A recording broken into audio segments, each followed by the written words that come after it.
ओम श्री गुरुदेवाय नमो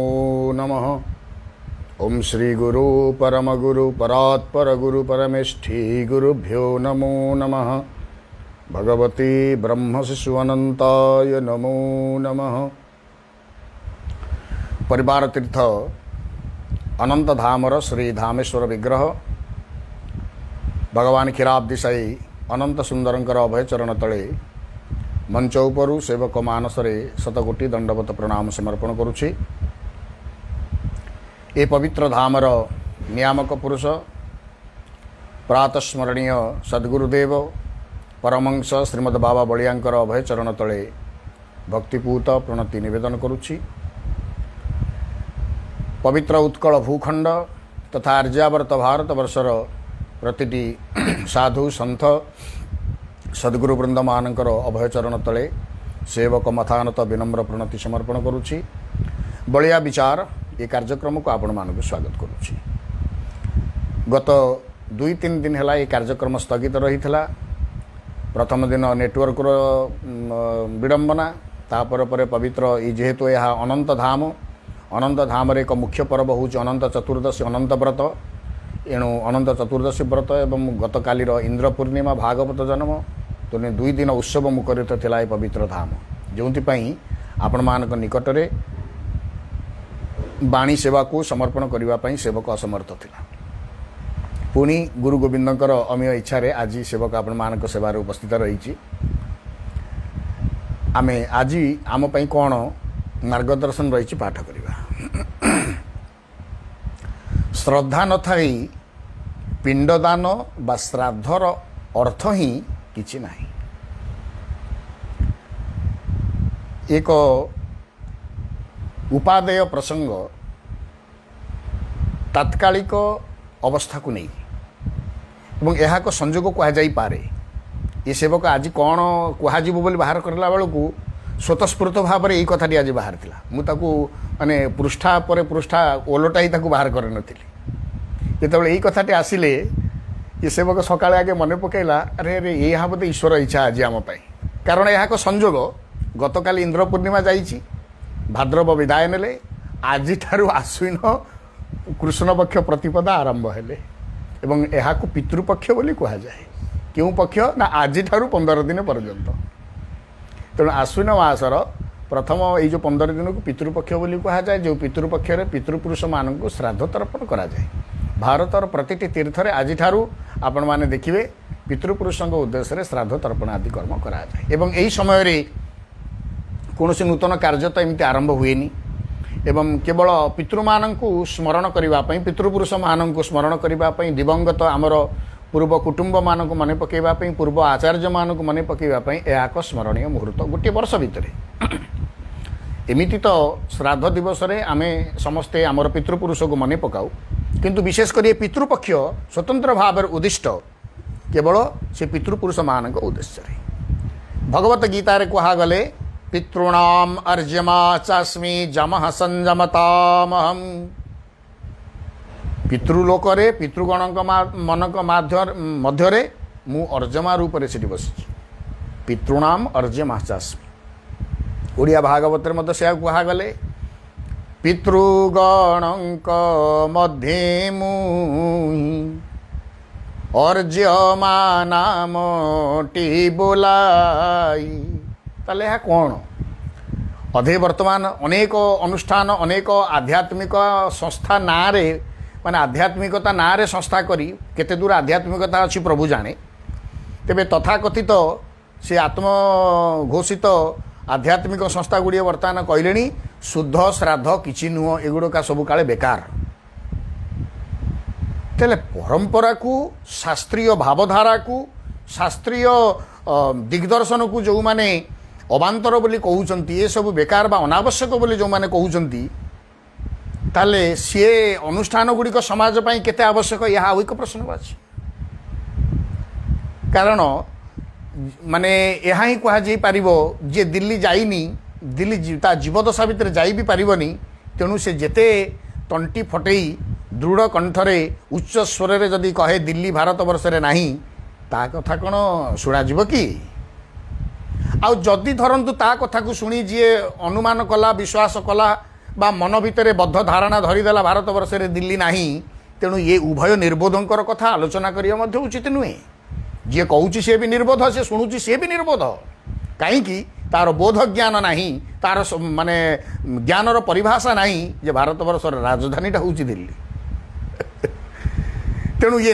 निर्बोध परिभाषा को जिते समीक्षा कले भी केवल शेष भाग फल भाग शेष जहाँ कह शेषटा कौन यार शेषांश हूँ निर्बोधता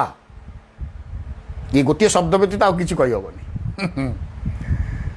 जो आचार्य मैंने एक कथा को तैयारी करथिले सी कौन एड़े बुद्धिशून्य विचार शून्य विवेकहीन व्यक्तित्व थिले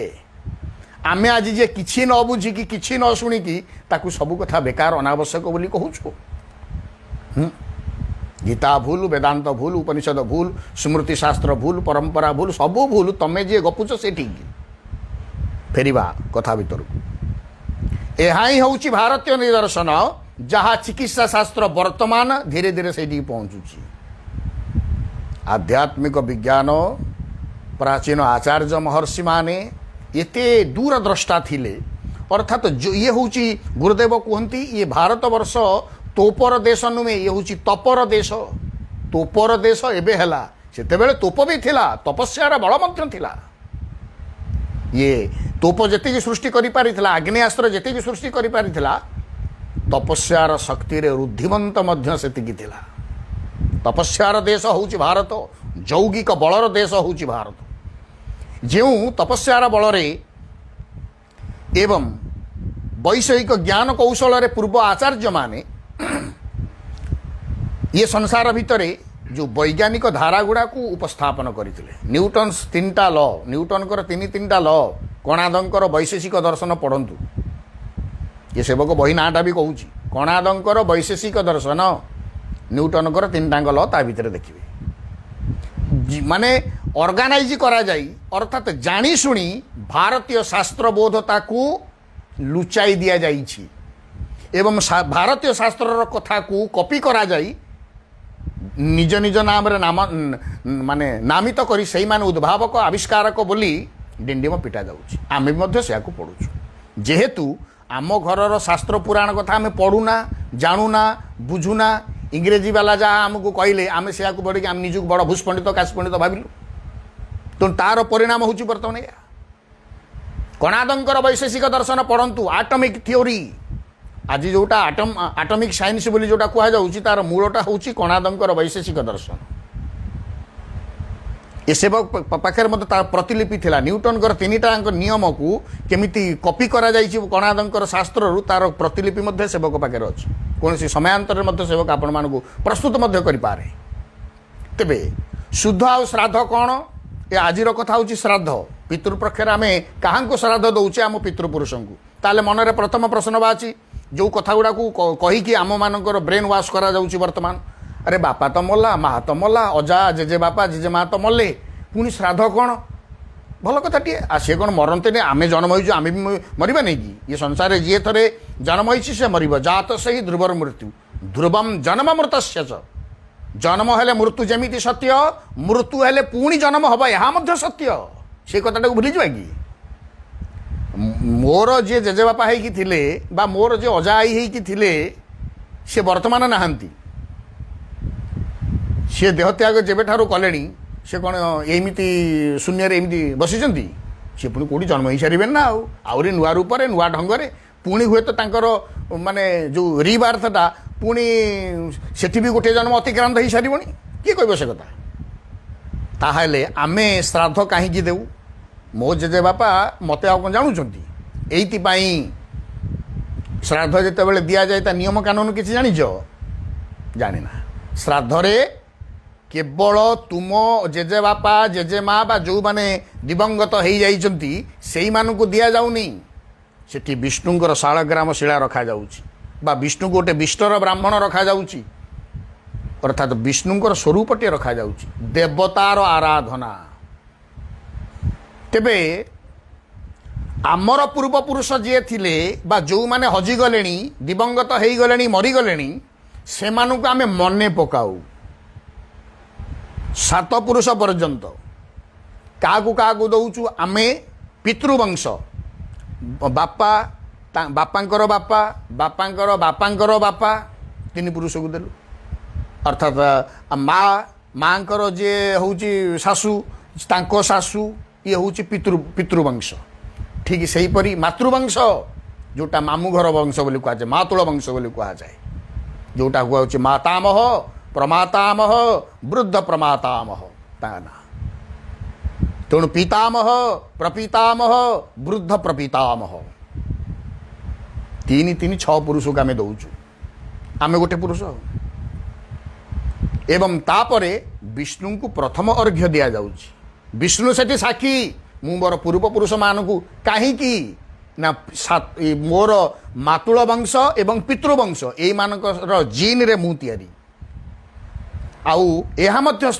ମାନେ ସ୍ଥିର ନିଶ୍ଚିତ ଗୋଟେ ପିଲା ଦେଖିବେ ତାର ବାପ ମା ସଙ୍ଗୀତ ଶାସ୍ତ୍ର ବିଷୟରେ କିଛି ଜାଣିନଥିବେ ପୁଅ କି ଝିଅ ସୁନ୍ଦର ସୁଲଳିତ ସ୍ୱରରେ କଣ୍ଠ ଗାଉଛନ୍ତି କାହିଁକି ଆପଣ ନିଶ୍ଚିତ ଭାବରେ ଦେଖିବେ ପିତୃବଂଶରେ ହେଉ କି ମାତୃବଂଶରେ ହେଉ ନିଶ୍ଚିତ କିଏ ସଙ୍ଗୀତ ପ୍ରତି ଆଗ୍ରହୀ ଥିବ ସଙ୍ଗୀତଜ୍ଞ କିଏ ଥିବ ସେ କଳାଟା ଆସୁଛି ଅର୍ଥାତ୍ ସେ ଗୁଣଟା ଜିନ୍ ମାଧ୍ୟମରେ ଆସୁଛି ବିଜ୍ଞାନ ମଧ୍ୟ ପ୍ରମାଣିତ କରିସାରିଲାଣି ତେଣୁ କେଉଁ ଅନାଦି କାଳରୁ ଆମେ ଶ୍ରାଦ୍ଧ ତର୍ପଣର କ୍ରିୟାକୁ ରଖିଛୁ କେବଳ ପୂର୍ବପୁରୁଷମାନଙ୍କୁ ମନେ ପକାଇବା ପାଇଁ ନହେଲେ ତ ଭୁଲି ଯାଆନ୍ତେ ଆପଣମାନେ ଯିଏ ଶୁଣୁଛନ୍ତି ବାପା ନାଁ ତ ଜାଣିଛନ୍ତି ଅଜା ନାଁ ମନେ ଥିବ ମାନେ ଯେଉଁ ଜେଜେ ବାପା ନାଁ ମନେ ଥିବ କେଇ ଜଣ ମନେ ରଖିଛ ଜେଜେ ବାପାଙ୍କ ବାପା ନାଁ କ'ଣ କେତେ ଜଣଙ୍କର ମନେ ଅଛି ଜେଜେ ବାପାଙ୍କର ବାପା ନାଁଟା କ'ଣ ବହୁ କମ୍ ଲୋକଙ୍କର ମନେ ଥିବ ଅଧେ ଲୋକ ମନେ ପକାଇବେ ଶ୍ରାଦ୍ଧ ଦିନ ମନେ ପକାନ୍ତି କିନ୍ତୁ ଦୁର୍ଭାଗ୍ୟ ଆମର ମନେ ନ ପଡ଼ିଲେ ସେଠୁ ପୁରୋହିତ କହିଲା ଜଗନ୍ନାଥ ଦେବ ଯଦି ଆମର ମା ତାଙ୍କର ଗୋଷ ମା ନାଁ ମନେ ନ ପଡ଼ିଲେ ଲକ୍ଷ୍ମୀ ଦେବୀ ନାଁରେ ଚାଲେ ତାହେଲେ ଏହା ହେଉଛି ପରୋକ୍ଷରେ ଆତ୍ମାଭିବନ୍ଦନ ଯେଉଁ ଆତ୍ମସତ୍ତାଙ୍କୁ ମୁଁ ଏଠି ଧ୍ୟାନ କରୁଛି ସେଇ ଆତ୍ମସତ୍ତା ସେଠି ବିଷ୍ଣୁ ସ୍ୱରୂପରେ ଅଛନ୍ତି ମୋର ପୂର୍ବାଚାର୍ଯ୍ୟମାନଙ୍କ ସ୍ୱରୂପରେ ମୋର ପୂର୍ବପୁରୁଷମାନଙ୍କ ମଧ୍ୟରେ କ'ଣ ନଥିଲେ ଏହା ହେଉଛି ସେ ଆତ୍ମାର ସ୍ମରଣ ମାତ୍ର ପିତୃଣାମ ଅର୍ଜମା ଚାସ୍ମି ପିତୃଗଣଙ୍କ ମାନଙ୍କ ମଧ୍ୟରେ ସେ ଅର୍ଜମା ରୂପରେ ଅଛନ୍ତି କିଏ ନା ବିଷ୍ଣୁ ନିଜେ ଈଶ୍ୱର ନିଜେ ତେଣୁ ଆପଣ ଦେଖିବେ ଦକ୍ଷିଣ ଦିଗ ଭଗବାନ ଜଗନ୍ନାଥଙ୍କର ଯେଉଁ ରଥଯାତ୍ରା ଯେଉଁ ବାହୁଡ଼ା ଯାତ୍ରା କ'ଣ ପାଇଁ ଏତେ ଗୁରୁତ୍ୱପୂର୍ଣ୍ଣ କି ନା ସେ ଦକ୍ଷିଣାଭିମୁଖୀ ଯାତ୍ରା ସେ ଦକ୍ଷିଣକୁ ଅନେଇ ଯାତ୍ରା କରନ୍ତି କେବଳ ପିତୃପୁରୁଷମାନଙ୍କର ଉଦ୍ଧାର ପାଇଁ ଜଗନ୍ନାଥଙ୍କ ଲୀଳା ଭିତରେ ପ୍ରତିଟି କଥା ତେବେ ଆଜିଠାରୁ ଏଇ ଯେଉଁ ପିତୃପକ୍ଷ ଆରମ୍ଭ ହେଉଛି ପ୍ରତିଟି ତୀର୍ଥ ସ୍ଥାନରେ ଆମର ଏହା ମଧ୍ୟ ଏକ ବିଶ୍ୱାସ ରହିଛି ବିଶେଷ କରି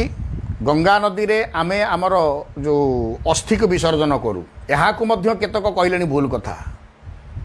ସବୁ କଥା ଯଦି ଭୁଲ ତମ କଥା ଯିଏ ଗପୁଛ ଏ କଥାକୁ ତମ କଥା କେତେ ଠିକ୍ ଭାରତବର୍ଷର ଗଙ୍ଗା ନଦୀ ଭାରତରେ ଗଙ୍ଗା ନଦୀ ସ୍ୱତନ୍ତ୍ର ନୁହେଁ ସମଗ୍ର ପୃଥିବୀରେ ହେଉଛି ସ୍ୱତନ୍ତ୍ର କ'ଣ ତାର ସ୍ୱତନ୍ତ୍ରତା କ'ଣ ପାଇଁ ଆମେ ଅସ୍ଥି ବିସର୍ଜନ କରୁ ଗଙ୍ଗା ନଦୀରେ କିଛି ଜାଣିଛନ୍ତି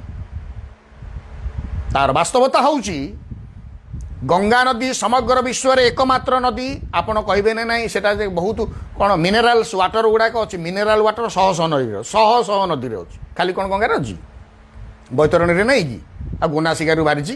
କେନ୍ଦୁଝରର ଗୋନାସିକାରୁ ବାହାରିଛି ପାହାଡ଼ ପର୍ବତ ହେଇକି ଆସିନି କି ତା ଦେହରେ ନାହିଁ କି ଅଛି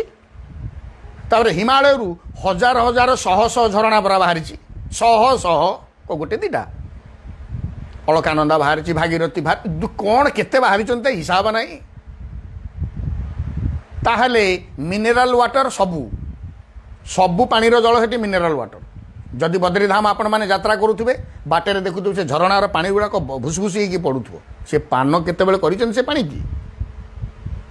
ପିଇ ନାହାନ୍ତି ଯେତେବେଳେ ଗାଡ଼ିରେ ଯାଉଥିବେ ଏଇ ଯେଉଁ ପ୍ୟାକେଜିଂ ବଟଲ ନ କିଣିକି ସେ ଯେଉଁ ଝରଣାର ପାଣି ବୋହି ଆସୁଥିବ ସେଇଥିରୁ ଟିକେ ପିଅନ୍ତୁ ତାର ସ୍ୱଚ୍ଛତା ତାର ମିନେରାଲ ସିଷ୍ଟମଟା କ'ଣ ଦେଖିବେ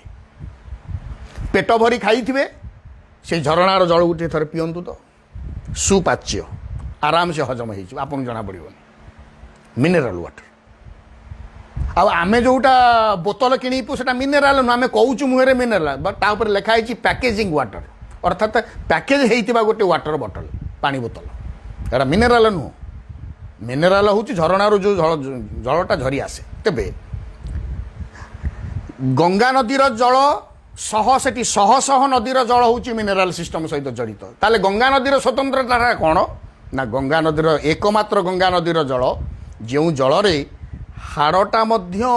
ମେଲ୍ଟ କରିଯାଏ, ତରଳି ଯାଏ, ମିଶିଯାଏ, ପାଣିରେ ପାଣି ହେଇଯାଏ। ବିଶ୍ୱରେ କୌଣସି ନଦୀର ନାହିଁ। ଆପଣ ଗୋଟିଏ ଶବକୁ ହରଦ୍ୱାର ପାଖରୁ ପକାନ୍ତୁ, ଗଙ୍ଗା ନଦୀରେ ସେ ଭାସି ଭାସି ଆସିଲା। ଆପଣ ତାକୁ ଫଲୋ କରି କରି କରି କରି ଚାଲନ୍ତୁ, ଏମିତି ଗୋଟିଏ ସମୟ ଆସିବ ସେ ଶବର ଶବତ୍ୱ ଆଉ ନଥିବ, ନିଶ୍ଚିନ୍ତ ହାଡ଼ ପର୍ଯ୍ୟନ୍ତ ମେଲ୍ଟ କରିଯିବ। ଏକମାତ୍ର ଗଙ୍ଗା ନଦୀର ଜଳ। ସ୍ରୋତସାମସ୍ମି ଜାହ୍ନବୀ ସେଇଥିପାଇଁ କୁହାଗଲା। ଅର୍ଥାତ୍ ସେ ଅସ୍ଥିଟା ଆମେ ବିସର୍ଜନ କରୁ କେଉଁଠି ନା ଗଙ୍ଗା ନଦୀରେ କରୁ, ମେଲ୍ଟ ହେଇଯାଏ। ଆଚ୍ଛା, ମେଲ୍ଟ ନହେଲେ କ'ଣ ଅସୁବିଧା, ଆଉ ମେଲ୍ଟ ହେଲେ କ'ଣ ଅସୁବିଧା ନା ମେଲ୍ଟ ହେଇଗଲେ ଅସ୍ଥି ବିଷୟରେ ଆମର ଯେଉଁଟା ବାୟୋକେମିଷ୍ଟ୍ରି, ହୋମିଓପାଥିର ହାନିମନ୍ ଯେଉଁ ଆମ ଭିତରେ ଯେଉଁ ବାୟୋକେମିଷ୍ଟ୍ରିର ଯେଉଁ ଲବଣ ଶକ୍ତି, ଯେଉଁ ବାର ପ୍ରକାର ଯେଉଁ ଲବଣ ଶକ୍ତି ଆମର ଶରୀରରେ ଅସ୍ଥି ମଜ୍ଜାରେ ପରିପୂର୍ଣ୍ଣ ହେଇକି ରହିଛି, ସେଇଆକୁ ନେଇ ସିଏ ଲକ୍ଷ୍ୟ କଲେ ହିନ୍ଦୁ ଧର୍ମର ଲୋକମାନେ ମାନେ ଅସ୍ଥି ପୋଡ଼ି ସାରିଲା ପରେ ଇଏ ପୋଡ଼ି ଦେଉଛନ୍ତି, ପୋତା ହେଉନି। ସୁନ୍ଦର ପୋତା ହେଲେ ତାର ବିକ୍ରିୟା ସୃଷ୍ଟି ହେବ, ପୋଡ଼ା ହେଲେ କ୍ରିୟା ସୃଷ୍ଟି ହୁଏ। କ'ଣ ନା ଶବଟା ପୋଡ଼ା ହେଇସାରିଲା ପରେ ତାକୁ ରୁହି ଶୀତଳା ବୋଲି କୁହାଯାଏ। ଅର୍ଥାତ୍ ସେ ପାଉଁଶ ଅସ୍ଥି ନେଇ ଆମେ ନଦୀରେ ପକାଉ। ତାମାନେ ଆମ ଶରୀରର ଯେଉଁ ଲବଣ ଅଂଶଟା ରହିଛି ସେଇଟା ଶରୀର ପାଇଁ ଉପାଦେୟ ଅଂଶ, ଏବଂ ସେଇଟା ଯେତେବେଳେ ନଦୀର ଜଳରେ ମିଶିଲା ଆମେ ନଦୀର ଜଳକୁ ପାନ କରୁ, ନଦୀର ଜଳରେ ସ୍ନାନ କରୁ। ତେଣୁ ସେଇ ଯେଉଁ ଉପାଦେୟ ତଥ୍ୟଟା ପୁଣି ଆମ ଶରୀର ଭିତରକୁ ଆସିଲା। ପ୍ରକୃତି ଭିତରୁ ଆମର ଉପାଦେୟ ତଥ୍ୟ ନଷ୍ଟ ନ ହେଇଯାଉ, ପୂର୍ବାଚାର୍ଯ୍ୟମାନଙ୍କର ଏହା ଏକ ସୁଚିନ୍ତିତ ଭାବଧାରା। ଆମକୁ ବୁଝିବା ନା ଆଉ। ତେଣୁ ସେ ପିତୃପୁରୁଷଙ୍କୁ କେବଳ ସ୍ମରଣ। ଏଇଠି ସେବକ ବର୍ତ୍ତମାନର କଥାକୁ ମନେ ପକାଇବା ଆପଣମାନେ। ଯଦି ଅଜା ଆଈ କି ଜେଜେ ବାପା ଜେଜେମା କି ବାପା ମା, ବୟସ୍କ ବାପା ମା ଯଦି ବଞ୍ଚିଥିବା ଅବସ୍ଥାରେ ଆମେ ତାଙ୍କର ଖାଇବା ପିନ୍ଧିବା କଥା ବୁଝିନେ, ଆଉ ସେମାନେ ଦିବଙ୍ଗତ ହେଇସାରିଲା ପରେ ତାଙ୍କୁ ଶ୍ରାଦ୍ଧ ତର୍ପଣରେ ବା ବ୍ରାହ୍ମଣୀ ଭୋଜନରେ ଦାନ ପୁଣ୍ୟରେ କେଉଁ ପ୍ରକାର ଆବଶ୍ୟକତା ରହିଛି ଆଜିର ପ୍ରଶ୍ନବାଚୀ। କାରଣ ନିକଟରେ ଆମ ପତ୍ରପତ୍ରିକାରେ ଦେଖୁଛୁ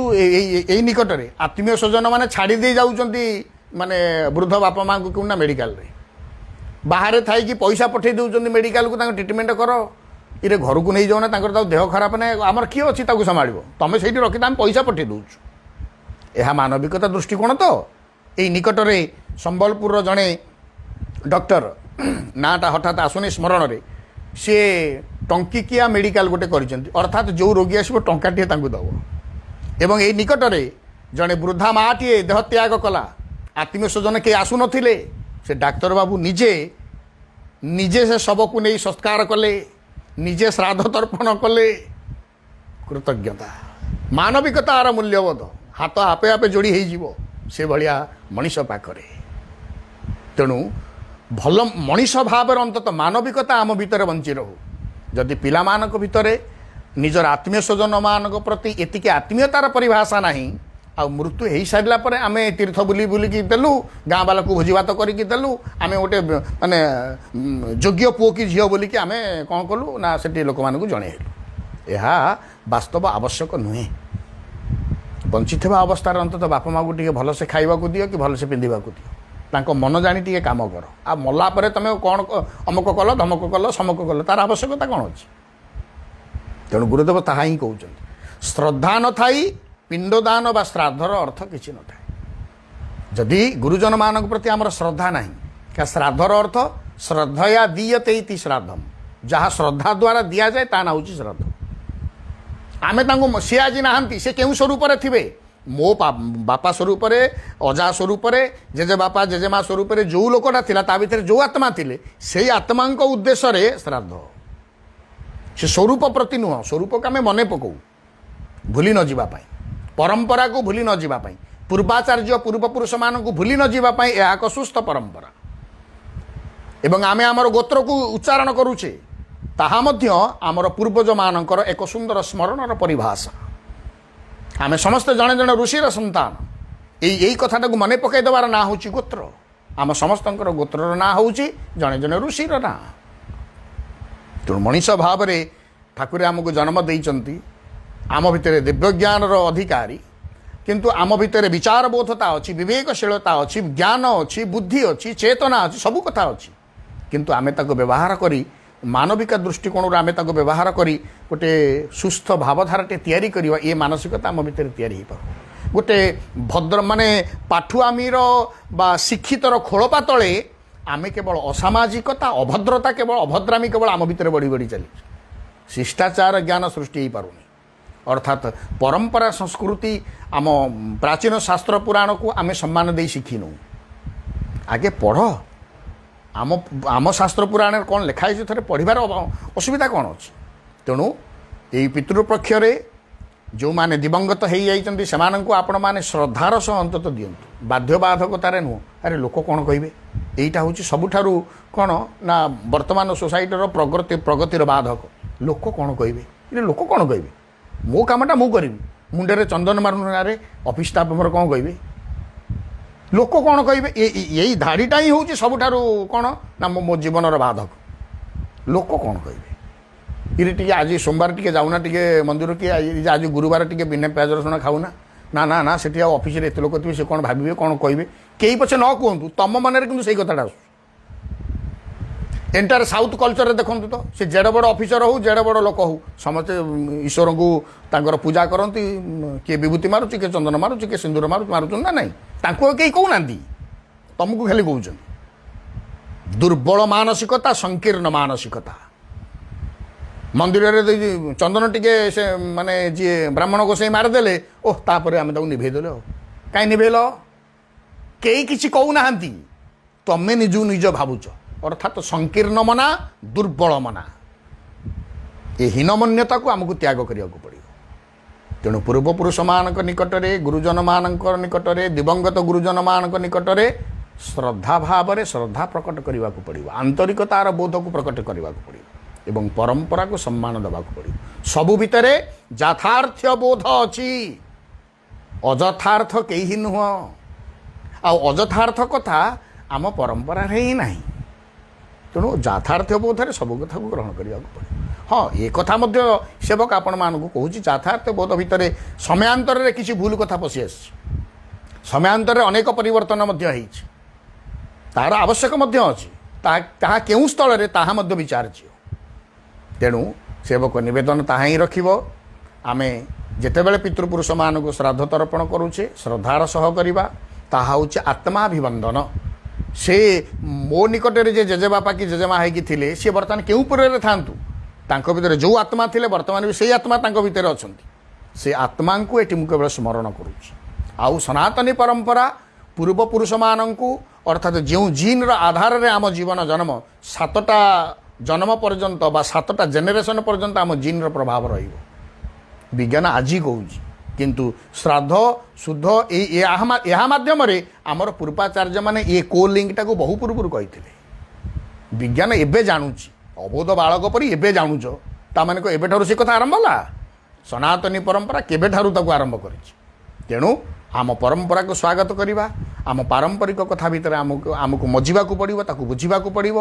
ଅଯଥା କାହାର ଅପପ୍ରଚାରରେ ଆମେ ସଂସ୍କୃତି ଅଭିମୁଖୀ ପ୍ରତି ହେବା ଉଚିତ ଏବଂ ବିମୁଖ କେତେବେଳେ ବି ହେବା ନାହିଁ ଏହା ହିଁ ହେବ ଆମ ଭିତରେ ମାନବିକତା ସୃଷ୍ଟି କରିବ ପାରିବାରିକ ଜୀବନକୁ ଶୃଙ୍ଖଳିତ କରିବ ସାମାଜିକ ଜୀବନକୁ ମଧ୍ୟ ଆନନ୍ଦମୟ କରିବ କଥାକୁ ଏଠି ରଖିବ ଜୟ ଗୁରୁଦେବ।